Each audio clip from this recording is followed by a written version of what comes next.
And good morning, everybody. Justin Kish here for Nexus Sports Radio. Thank you so much for checking out today's edition of the podcast. We got a lot of things on tap for you guys today. We're going to be recapping Monday Night Football. We got a lot of things going on in the world of professional wrestling, coming off a pretty interesting pay-per-view, a pretty disappointing Raw, and we're going to be suiting up for SmackDown later on tonight. We also got a lot of rumors coming into the MMA world, which we'll kick it off with the show talking about that. So let's get right into it. Like I said, thank you so much for tuning into this edition of the podcast. So let's get right into it. Mixed martial arts has been just the biggest story of the night. When you go into, over the past couple of days, we've been seeing a lot of interest in UFC 205.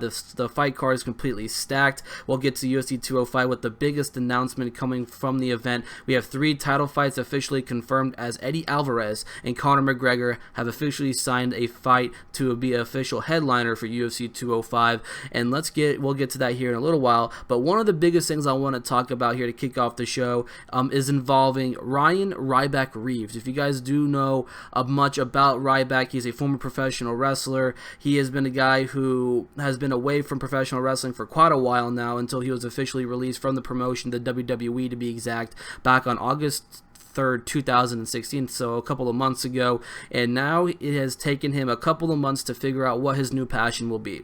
His new passion will now be mixed martial arts. That is being confirmed by multiple MMA websites, a lot of professional wrestling fan pages on Facebook, Twitter accounts are verifying this, and as well as a lot of professional wrestling fan sites. So when you go in and look at this, I'm going to run with this story, because this is an interesting, turn of events, because it seems like Ryback is following this, the role of CM Punk after what CM Punk did, after his time in professional wrestling, after, the lawsuits and everything was done with CM Punk.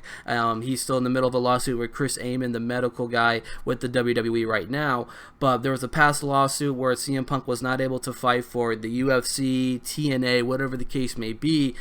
Until the entire lawsuit was officially done, CM Punk decided to make the jump from professional wrestler to a mixed martial artist. So that is when he signed with the UFC, and he was, after multiple surgeries, injuries have caused CM Punk to derail his UFC debut until UFC 203 in Cleveland at the Q, the place where he actually walked out on the WWE.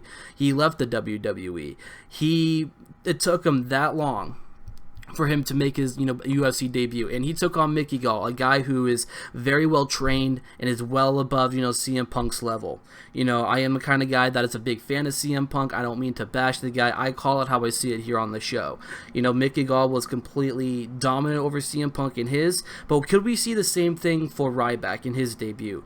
Now, Bellator MMA is second to the UFC as one of the biggest promotions in MMA promotions in the world, and they still have a lot of great fighters. They have a ton of great heavyweight fighters. One guy that really stands out is a fellow wrestler and Bobby Lashley, who's going to take on Josh Appel at the next Bellator event. And this is, it's shaping up to be a good card. But, where does Ryback fit into, Bellator MMA? Now, he is a guy that has no past MMA experience, amateur or professional at that point. So, honestly, he's in the same situation where Phil Brooks is. He's a guy that does not have any MMA experience. Is he going to be thrown into the wolves?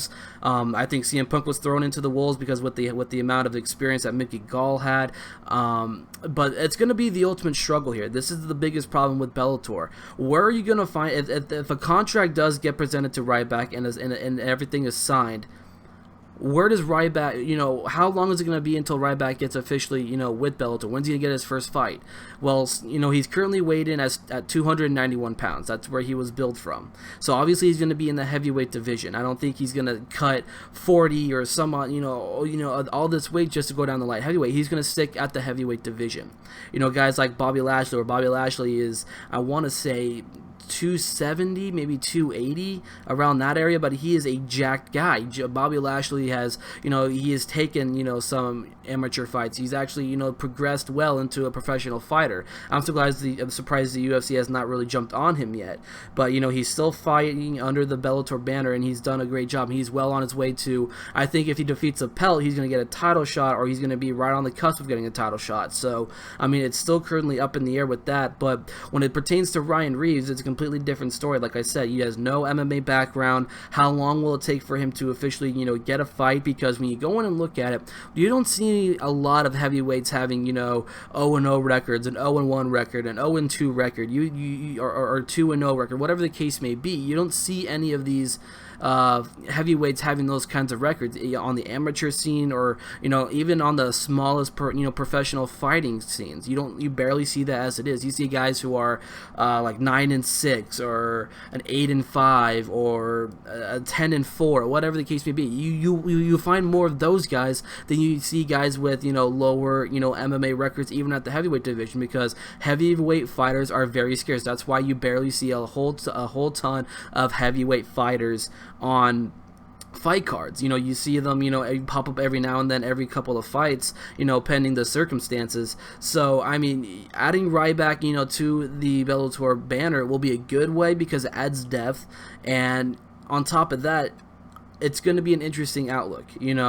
They still need somebody to be that wild card kind of guy. I think that he can end up becoming a guy who can surprise people, making him a wild card guy. I think that he can end up becoming the next Bobby Lashley, a very successful fighter, kind of like how Brock Lesnar was.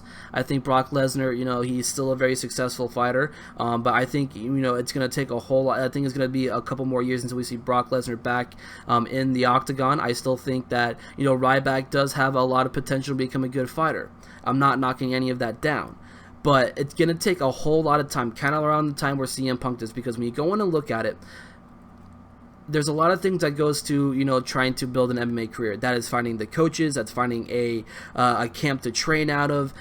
Some people would like to say maybe he can go to American Top Team. Maybe he should go to maybe Jackson's out in New Mexico. I've actually said in an article that I wrote on the website nexusportsnetwork.com that he should go and join Frank Mir and Heath Herring at Las Vegas Combat Club.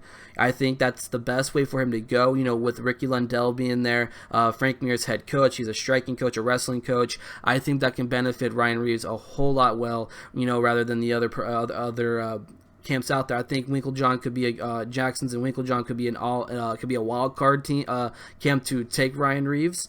But I think that if he wants to stay local and he wants to stay close to home, he's from Las Vegas, Nevada. I think that the best thing for him is to, learn under Frank Mir, who is a legend in the heavyweight division, Ryback being a fellow heavyweight fighter once he signs, and Heath Herring. You have two great guys you can learn from, and then Ricky Lundell, a guy who has done a great job, training, a handful of fighters, including being the head coach of Frank Mir. So there's a lot of great things to, build with Ryback going into an MMA career, but honestly, it's going to take a lot more time. It's going to take a lot more time to, progress and, get back and get into, develop a diet. That's one of the things, developing a diet, getting into MMA shape. That's the biggest thing. You got the weight cutting. There's just a whole lot into it. So honestly, I think it's going to be, roughly a year and a half until we see, Ryback inside an octagon or inside any kind of cage, or inside the Bellator cage to be exact. I think that's like a decagon, whatever the case may be. Inside the cage, it's going to take some time for him. I truly think. I think if he takes about a year and a half, and he really develops himself, develop, a technique, learn the different styles of mixed martial arts, sambo, you got, judo. There's just so many different techniques that, you still got to learn. Every single day an MMA fighter is always learning. It's a learning thing. You learn every day, kind of like in life. You learn everything. You learn new things in life. You learn it, you build from it, and then you move on. And that's how, that's going to end up being for Ryback. If he really wants to, do this, maybe he can end up, doing this as, a part-time thing, kind of like when, with wrestling. I know that Ryback is set to have his schedule in 2017. I think he's still taking independent promotions right now. I don't want to confirm anything that he's currently booked till the end of the year. I haven't really followed a lot of independent stuff besides Ring of Honor and that, and Shine and Shimmer, whatever, and all those kind of promotions out there. So I mean, those are my main focuses in independent wrestling. But if he really wants to do this, who are we to knock him off? We've seen it with CM Punk. Let's see what Ryan Reeves can do. I'm really interested in seeing this. The guy's jacked, the guy's built, he's in shape, but he has to get into MMA shape. That means, I know the guy can eat. That has not been any small cookie in the world of wrestling. If you guys seen the interviews with Al Snow, all the tough enough stuff the guy likes to eat. So I think it's time for him to, kick back on the Twinkies and the cookies and the Rice Krispie treats, and start to really build yourself and get into fight shape, so that what if he progresses well? We'll see him early, maybe a little bit earlier, but it all takes a lot of time. You have to get a fight together. First of all, you gotta train. I think Las Vegas Combat Club is going to be a good option. Like I said, I think Meiklejohn and Jackson's is a good opportunity.